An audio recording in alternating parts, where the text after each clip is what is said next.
मेरा नाम रूही है और मैं आपको अपने पहले करवा चौथ की कहानी सुनाने जा रही हूँ। मेरे पति आर्मी में है और उन्होंने एक हफ्ते पहले ही मुझे फोन करके बोल दिया था कि इस बार करवा चौथ पर छुट्टी नहीं मिलेगी। करवा चौथ के एक दिन पहले मेरी सासू माँ ने सरगी का सामान दिया था, जिसमें से कुछ खाने की चीजें मैंने सुबह सुबह खा ली ताकि पूरे दिन खाली पेट शरीर को थोड़ा शक्ति मिलती रहे। करवा चौथ के दिन मेरा मूड अच्छा नहीं था क्योंकि मेरे पति ही मेरे साथ नहीं थे। शाम के वक्त मैं और मेरी सासू माँ पास के घर में करवे पूजा के लिए गए। जब हम पूजा के लिए आ रहे थे तो मेरा फोन बजा और मैंने देखा कि मेरे पति का फोन आया था। जब मैंने फोन उठाया तो मेरे पति ने मुझसे पूछा कि चाय पी ली है, तो मैंने कहा कि अभी नहीं, थोड़ी देर तक पीऊंगी।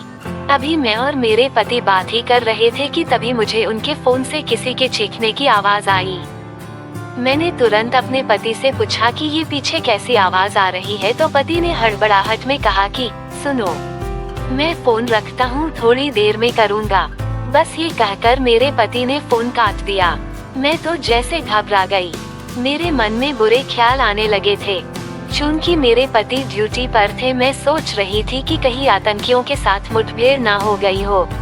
अब मेरा मन घबरा रहा था।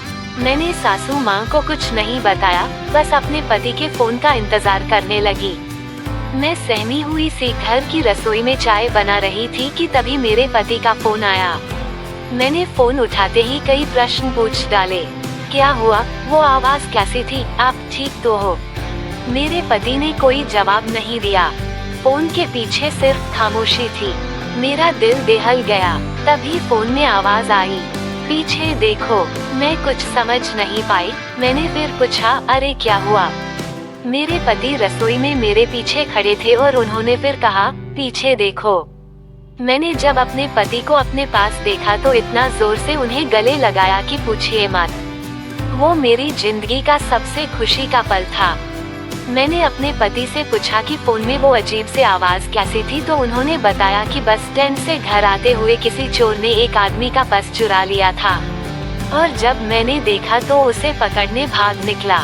ये सुनकर मैंने अपने पति को गुस्से में कहा, कभी तो ड्यूटी छोड़ दिया करो, मैं तो डर ही गई थी। ये सुन मेरे पति ने कहा कि एक फौजी की ड्यूटी कभी खत्म नहीं होती, और ये सुनकर मुझे उन पर बहुत गर्व हुआ। मेरे पति को तो करवा चौथ के दिन छुट्टी मिल गई, लेकिन हजारों लाखों फौजियों को छुट्टी नहीं मिलती। ये लोग त्योहारों के दिन भी अपने देश की रक्षा करते हैं, जो कि बहुत सराहनीय बात है। जब मैं रात को अपने पति के साथ व्रत खोल रही थी तो मेरी खुशी का कोई ठिकाना नहीं था।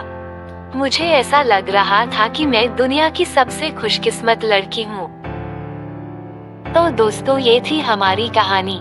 आपको कैसी लगी कमेंट सेक्शन में जरूर बताएं। अगर आपको हमारी यह कहानी अच्छी लगी तो ऐसी कहानी सुनने के लिए हमारे चैनल को जरूर सब्सक्राइब करें। धन्यवाद।